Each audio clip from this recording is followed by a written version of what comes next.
आज खूप आनंद होतोय. 15 जून पूर्ण मुंबई महानगरपालिकेच्या जेवढ्या शाळा आहेत त्या शाळांमध्ये आज प्रवेश मुलांचा सुरू झालेला आहे आणि मुलं अतिशय आनंदात आहे. आम्ही सगळ्या मुलांना भेटलो, शेकहँड केली, फूल दिलं त्यांच्या हातात. तर त्यामुळे मुलांचा आनंद, उत्साह त्यांच्या चेहऱ्यावरती दिसतोय. एक 2-3 महिन्याच्या सुट्टीनंतर पुन्हा अभ्यासामध्ये आता हे रुजू होणार आहेत आणि आम्ही त्यांना खूप शुभेच्छा देतो. जे आरोप होत आहेत त्यात नाही, आत्ताच पालकमंत्री साहेबांनी सांगितलंय की अतिशय ट्रान्सपरन्सी, अतिशय पारदर्शकता असं जेम पोर्टलवरून आता कारभार होणार आहे. आतापर्यंत कंत्राटदारांचं हित बघितलं जायचं, आता मात्र मुंबईकरांचा टॅक्स पेअर पैसा अननेसेसरी या कॉन्ट्रॅक्टर लोकांच्या हिताचं अशा पद्धतीचं कॉन्ट्रॅक्ट देऊन आतापर्यंत उभाटाने केलं होतं ते आम्ही मोडीच काढलेलं आहे. आणि आज जेम पोर्टलवरती सर्व वस्तू आणून आम्ही कमीत कमी भावाने आज मुंबई महानगरपालिकेमध्ये मुलांपर्यंत संपूर्ण 27 गोष्टी पोहोचवणार आहोत आणि ह्याच्यामुळे जवळपास आतापर्यंतच्या व्यवहारामध्ये 25% पैसा हा मुंबईकरांचा टॅक्स पेअरचा वाचते. वस्तू आलेल्या आहेत त्यात वस्तू जेम पोर्टल ही प्रणाली प्रथमतः मुंबई महानगरपालिकेमध्ये राबवत असल्यामुळे आतापर्यंत 4-5 वस्तूंचं वितरण झालेलं आहे. येणाऱ्या महिन्याभरामध्ये आपण पूर्ण 27 वस्तू देणार.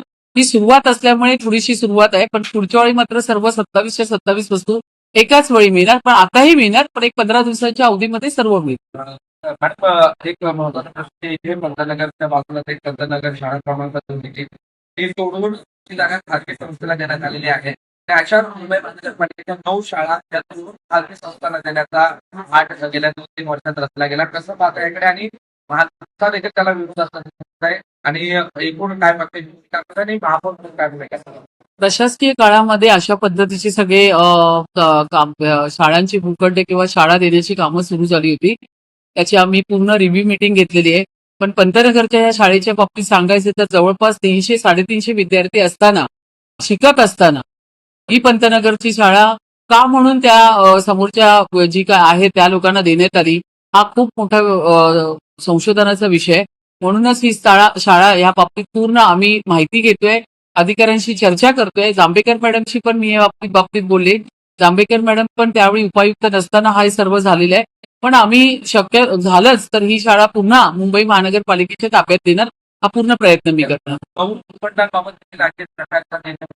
नऊ भूखंडाबाबत आताच सांगितलं की ज्या पद्धतीने काही जे भूखंड असतात त्याच्यावरती आपण पीपीपी तत्वावरती ती भूखंड देतो, पण ती सुद्धा काही 5 काय 6 त्यावेळी प्रशासनाच्या कार्यकाळात झालेली ती पण आम्ही रद्द केली आहे आणि आता नव्याने त्याच्यावर एसओपी बनवून कशा पद्धतीने देता येईल आणि आपल्या मुंबईतल्या सर्वसाधारण विद्यार्थ्यांना त्याच्यामध्ये जास्तीत जास्त सहभाग कसा घेता येईल याकडे आम्ही लक्ष देऊ.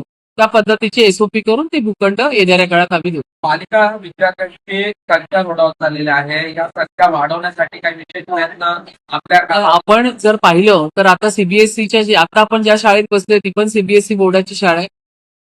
या ठिकाणी आपल्याला आताच्या काळाप्रमाणे पालकांना अभिप्रेत असलेली शाळा आपण उभी करतोय. त्यामुळे आता जर तुम्ही मागे वळून पाहिलं तर संख्या तुम्ही पाहू शकता. ही एक मोड्स ऑपरेंडी होती, ज्या पद्धतीने अशा पद्धतीने दाखवून ते त्या ह्यांना दाखवायचं होतं की शाळेत मुलं येत नाहीये, पण ते आम्ही सगळं चित्र बदलून मुंबई महानगरपालिकेनेच तयार केलेल्या शाळा आम्ही या ठिकाणी उभ्या करतोय.